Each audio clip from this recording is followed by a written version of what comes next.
This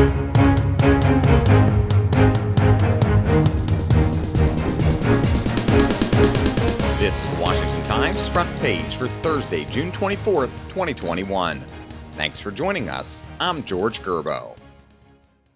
President Biden is set to meet with Afghanistan's top political leaders in Washington this week as Taliban insurgents score major battlefield gains and the embattled Afghan government warns of a looming civil war.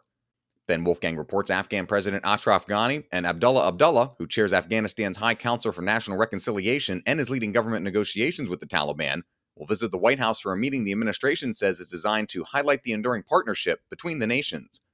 It's a fraught time for the meeting, as U.S. and NATO forces are hastily withdrawing from Afghanistan after 2 decades of war. The president imposed a September 11th deadline, but the withdrawal is on track to be completed much earlier, despite growing signs that Afghan forces are ill-equipped to fend off an emboldened Taliban. Under the peace deal it struck with former President Trump last year, the Taliban vowed to break ties with outside terrorist groups in exchange for the U.S. military exit. But recent Pentagon and United Nations reports have concluded that the relationship is alive and growing. The Supreme Court's recent ruling on the Affordable Care Act has quickly reverberated across the legal landscape, with the Biden administration rushing to tell lower courts to shut down challenges to immigration policies. The justices in a 7-2 ruling last week said Texas and other Republican-led states couldn't show enough of a burden from the law to be able to sue. Stephen Dinan reports within hours of the ruling, the Justice Department filed notices in courts from Texas to Arizona arguing that the same principle applies to cases where those states are challenging immigration policies. In each case, the states say the costs of illegal immigration fall on them, so they bear enough harm to have the standing to sue if more illegal immigrants end up within their borders. The Justice Department said the new ruling undercuts that argument. As of Monday, the Department of Homeland Security had 867 children in custody at the border, and the Refugee Resettlement Office had 14,661 children in its shelters.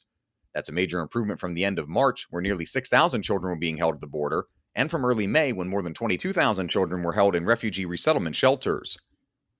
Balancing the safety of the children with the rights of parents or relatives, including those living in the U.S. illegally, has proven tough. An audit ordered by a U.S. District Court judge in California also found a lack of staffing able to handle case management, the process of matching children with sponsors.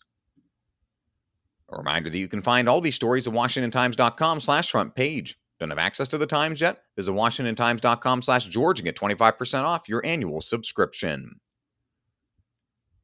As Republicans debate their party's future after 4 tumultuous years, Florida Governor Ron DeSantis has flashed a refined brand of Trumpism that captures its hard-charging policies, but with fewer self-inflicted rhetorical wounds. Politics reporter Seth MacLachlan reports DeSantis' strategy has proven popular with center-right and conservative voters. His Florida has become a testing ground for policies that conservatives have long wanted to see. DeSantis is best known on the national stage for going against public health trends and keeping Florida open throughout most of the COVID-19 surges. That decision put the Sunshine State at odds with places like New York and California that adopted stricter rules on businesses and schools. Critics accused DeSantis of putting politics ahead of the lives of his constituents, but data showed that Florida didn't become the death pit that some feared. Compared with other states, Florida ranks near the middle in COVID-19 deaths in the country per 100,000 people. And finally, Emily Zanto looks at curriculum based on race in public schools. Known as critical race theory, the teachings are based on the idea that racism is embedded in society and institutions, not just individual actions. Critics say it's divisive and anti-American, while proponents of the curriculum say that it's long overdue. Find all of today's front page stories at WashingtonTimes.com/front page or on the Washington Times app, and subscribe for free to the front page. Just search Washington Times on your favorite podcast platforms. You can also find us on Twitter and Instagram at WashTimes for breaking news, sports, commentary, and more. For the Washington Times, I'm George Gerbo.